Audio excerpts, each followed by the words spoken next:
CityCast Pittsburgh is supported today by the Heinz History Center and their newest exhibition, Pittsburgh's Hidden History.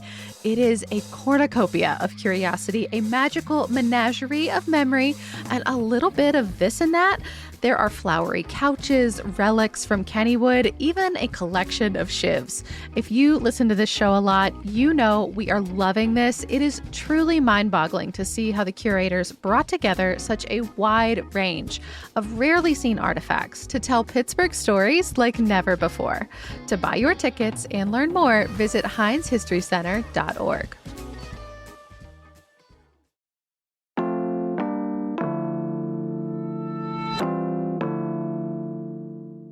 Today on CityCast Pittsburgh, if you drive much around the city, its suburbs, even go to the grocery store, you've probably noticed it's fireworks season. And a lot of what you get in those smaller bundles are made abroad.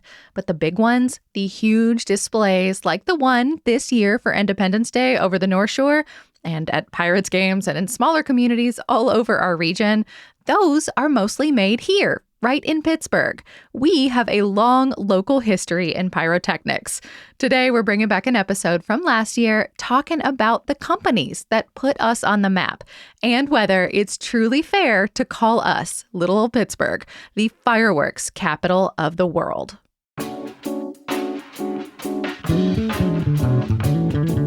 It's Tuesday, June 16th. I'm Megan Harris, and here's what Pittsburgh's talking about.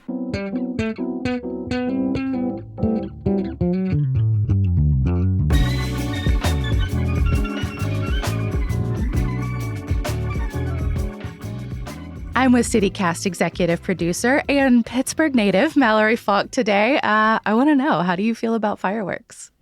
I like them. I mean, especially in Pittsburgh when, if you're at the right spot, you can catch them reflecting off the rivers. I think that adds to the spectacle. When I lived in West Texas, I was not a fan because, you're in a drought, there's wildfire risks. So I like being back somewhere where I can watch them guilt-free.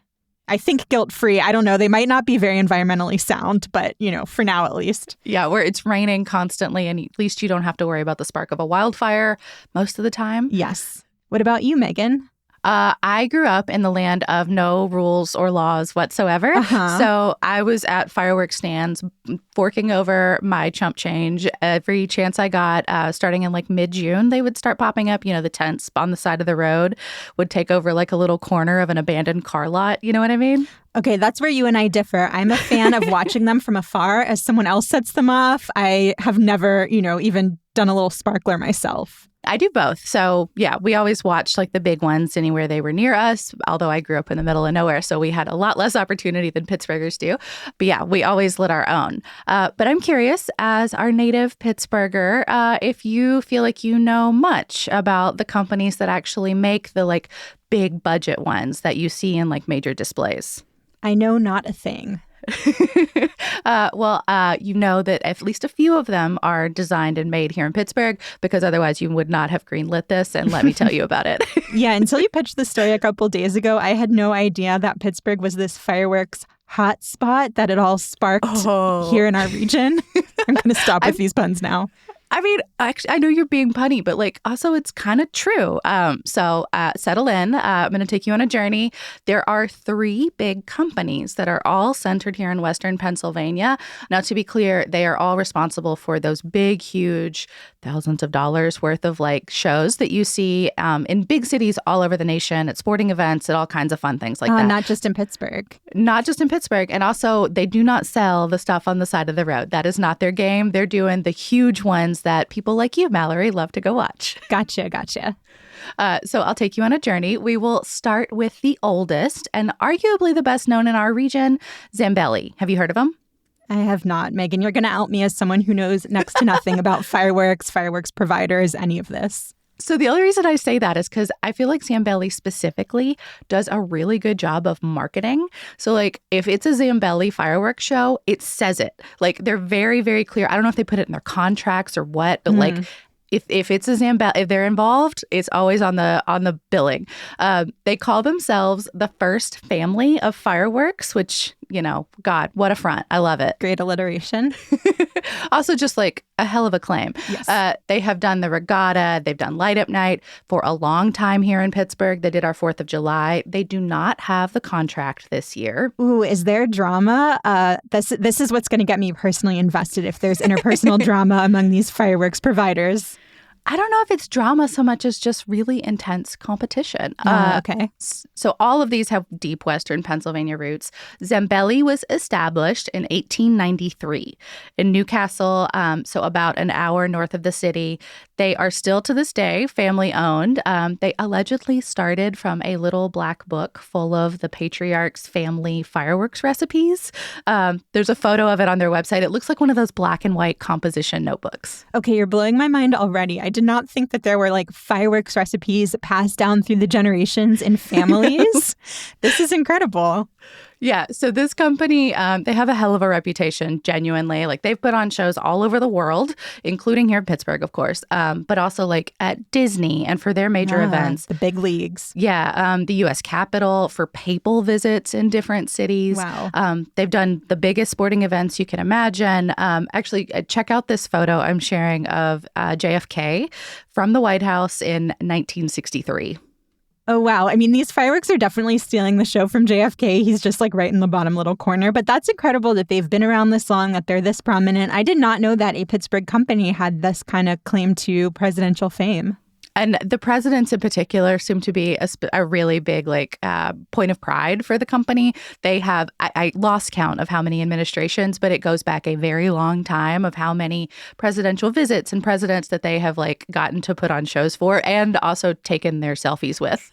I knew that Pittsburgh had a presence at the White House, at least during the Obama era, when he used to bring Pamela's pancakes in for Memorial Day weekend. Yeah. But I guess the White House's relationship with Pittsburgh providers goes back way further and deeper than that. Honestly.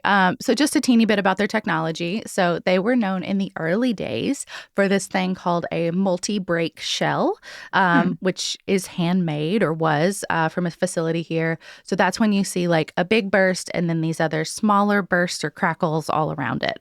Ooh. So these days, they still do business all over. But here locally, you can always see them, for example, at Pirates games. I now that you know to look for it, you will notice it every time. If you are ever at a Pirates game on a Saturday fireworks show night, they will say Zambelli Fireworks. They say it over and over again. They have great marketing. Yes, I'm sorry to the marketing team that somehow this has not infiltrated, but I will notice it next time.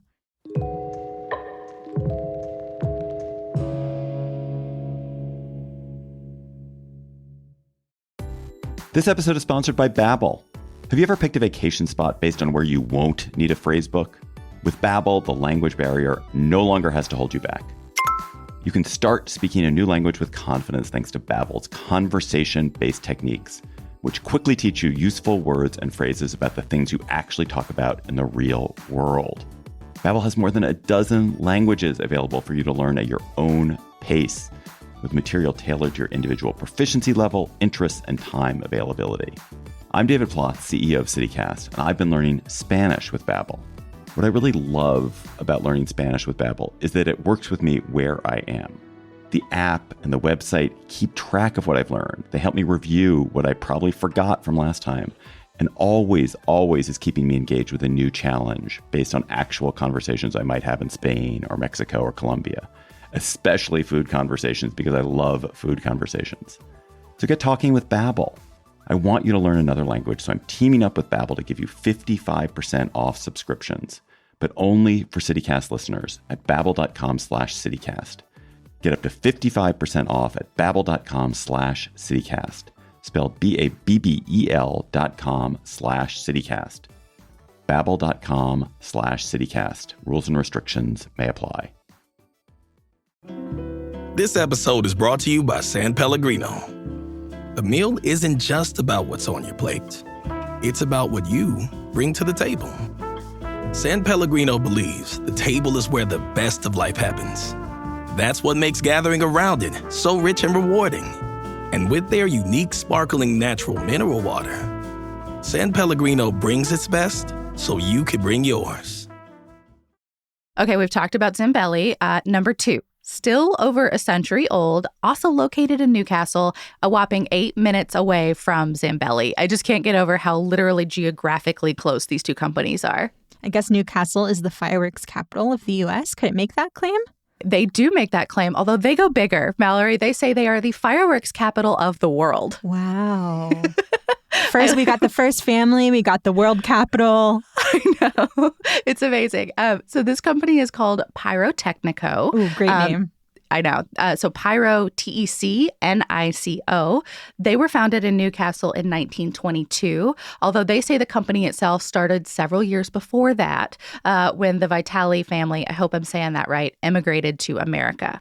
Okay, making some assumptions about these last names, but it seems like our Italian immigrants really cornered the market on fireworks. You have no idea. Yeah, that's an obvious through line through every bit of this. Even number 3, it will fit into that same bucket. So long history, of course. This company pivoted a little bit after the pandemic, and maybe the others did too, but certainly their website really makes a point of emphasizing it. They're still in the fireworks business, but if you scan their offerings now, you see so much more about technical expertise. So not just like the shells, like the actual things that get lit on fire and become these big booms, but how to integrate them with sound and light and video to make this special brand of special effects that can elevate a live event. It sounds so much more complicated and thoughtful and nuanced than I ever realized it would. Yeah, this is really making me appreciate how many different pieces go into creating, that spectacle that we all show up downtown for every summer. Absolutely. So this company, Vitali family, still owns Pyrotechnico. They sound like they're still growing. They had jobs posted on their website. They say they do thousands of shows a year, 3,000 annual 4th of Julys alone all over the nation, mostly the eastern half of the U.S. And it sounds like they have similar clientele. So gobs of sporting events, including the Super Bowl once, college celebrations, Formula One races, Coachella, a Beyonce tour, and big special effects displays for like all kinds of private events from like small scale weddings and beyond. I know that probably getting to do fireworks shows at the White House is the premier bragging right, but I don't know. Beyonce tour, to me, that's hard to beat. And the Super Bowl, they did the Usher one. And I mean, I remember that show, like how precise everything had to be. And it's on stage and it's next to these artists that are like worth a lot of money. So you have to get everything exactly right. There was an interview I saw where one of the family members was talking about like holding his breath during the entire Super Bowl halftime show. Yeah, you don't want to catch a major celebrity on fire with a little errant spark. That's what I'm saying. Pyrotechnico's last 4th of July fireworks show in the city of Pittsburgh was in 2021, about $80,000. Gotcha. Okay, so then I guess this third company, this is who's putting on this year's display then? Bingo.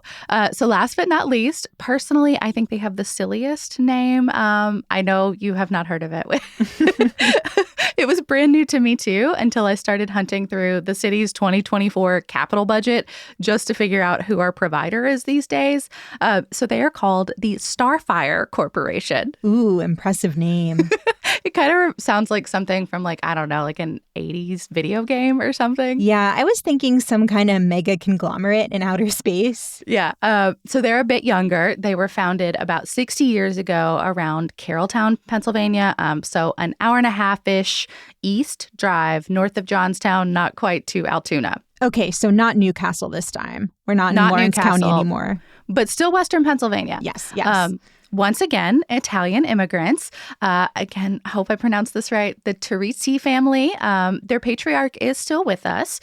He is considered a master shell builder. Wow. I mean, I guess I always just imagined that these were, there was some kind of machine doing it. I didn't know that this is something like a human could physically build with their hands. Yeah, I mean, just researching this on all of their websites, but also in news coverage, like it's literally artisans basically like hand tying so many of these things. Wow. It's fascinating to me. There's this great story in the Altoona Mirror from 2023 that talked about Starfire's local workforce because they have full-timers, but they have hundreds of part-timers in towns all over the U.S. And here it was talking about they had an electrician, a coal miner, a water authority foreman, and a tire builder, which is another industry I didn't realize people hand built. But anyway, and the skills that each of them were bringing to the the table when setting up circuits and fuses and volleys and making all of this stuff literally by hand. I really have a newfound appreciation for everything that goes into fireworks displays, Megan. Thank you for sharing all of this with me. But this story just does such a great job of explaining types of fireworks, too. Like, I'm sending you a picture.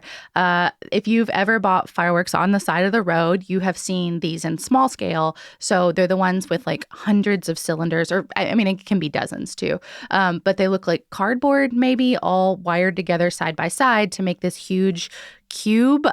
In this case, the photo is more rectangular, so I guess that's a cuboid. But anyway, there's a fuse hanging off of it. And there's this one dude who's sitting here wiring the whole thing. Those are called cakes, apparently. I'm so nervous for this man, seeing him just kneeling next to these explosives, but I'm sure he knows what he's doing.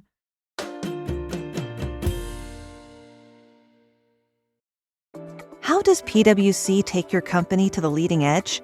They bring the sharpest minds in tech to your team, so you can bring the ideas that will transform your business. They're passionate about your industry, so you can walk into any room with every advantage. And they're with you every step of the way, so you can know you're headed in the right direction. PwC builds for what's next, so you can get there now. Get started at pwc.com/us/leading edge. Ryan Reynolds here from Mint Mobile. With the price of just about everything going up, we thought we'd bring our prices down. So to help us, we brought in a reverse auctioneer, which is apparently a thing. Mint Mobile Unlimited Premium Wireless. How to get 30, 30, bit to get 30, bit to get 20, 20, 20, bit to get 20, 20, bit to get 15, 15, 15, 15, just $15 a month? Sold! Give it a try at mintmobile.com/switch. Upfront payment of $45 for 3-month plan, equivalent to $15 per month required. New customer offer for first 3 months only. Speed slow after 35 gigabytes if network's busy. Taxes and fees extra. See mintmobile.com. So Starfire's client list, once again, big and small, at least that they've shared online, from everything from the New York Mets to the Meadows here close to Pittsburgh. They do Penn State stuff at Beaver Stadium. They've done the St. Louis Arch. They've done big shows for the Statue of Liberty. It looks like they're in more than a dozen states. They said they have 3 manufacturing facilities, and they've got a really big focus on making fireworks in America. I don't know about you, but I've heard lots of jokes over the years about how so many of our, like, especially roadside fireworks are made in China and they're shipped over here for these huge scale products. They talk a lot about like innovation within their product line. A lot of them are still hand lit, like somebody stands over them with some kind of fire source. But a lot of others are totally electronic. They're lit via controller. It sounds like it's really specialized, at least according to the family. Wow, I wonder if there's like a trade career path to become a firework builder, or like, are there apprenticeships? How do people acquire these skills? I'm very curious now. Yeah, Starfire in particular has a lot of messaging on their website about, like, if you think you might have skills for this, please get in touch, which I like that. That seems like a fun way to, like, also remain committed to your community that you're headquartered in. So Starfire handled the 2023 show, and now they have a 3-year contract with the city of Pittsburgh.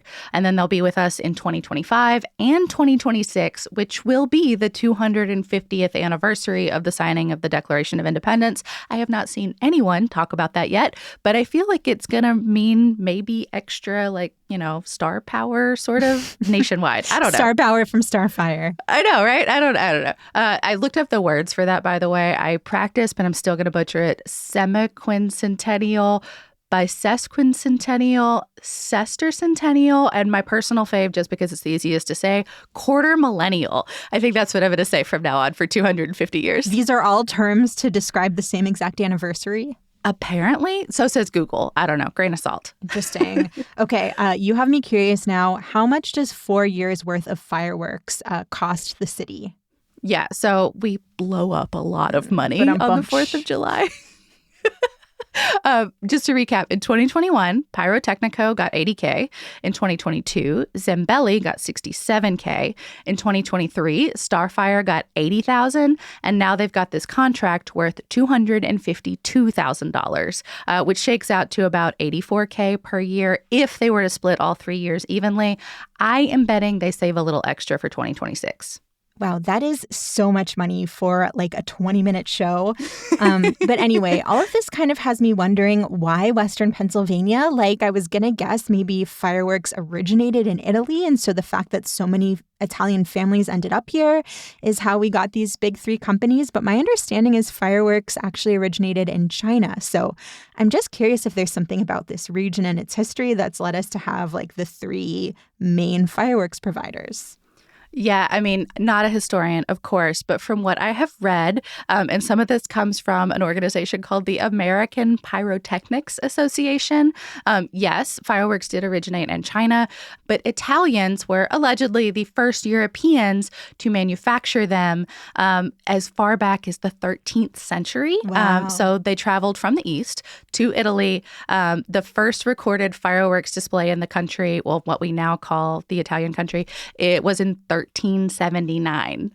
There were winged creatures that emitted sparks. I just think it's really neat. And of course, not lost on anyone that Western Pennsylvania has been a landing spot for a lot of Italian immigrants over the years. So I think it makes sense to me at least that so many of them would have come here and then brought their families, their friends that also had these skills. And it created this hotbed sort of for fireworks activity in Western PA. The more you know. Well, if you want to watch Starfire's show over Pittsburgh, the blasts are scheduled to start on the 4th at 9:35 p.m. Megan, thank you so much for sharing this history with me. I had no idea. Clearly, I had never even heard of Zambelli, and now I am fascinated. Yeah, you will absolutely notice them in the future. That is all for today here on CityCast Pittsburgh. If you're looking for more to do in and around Pittsburgh this month, check out our website. That's pittsburgh.citycast.fm. We've got our picks in for the best things to do in June and soon July, places to pick your own strawberries, the region's can't miss food festivals, and so much more. Again, that's pittsburgh.citycast.fm. We'll be back tomorrow morning with more news from around the city. We'll talk to you soon.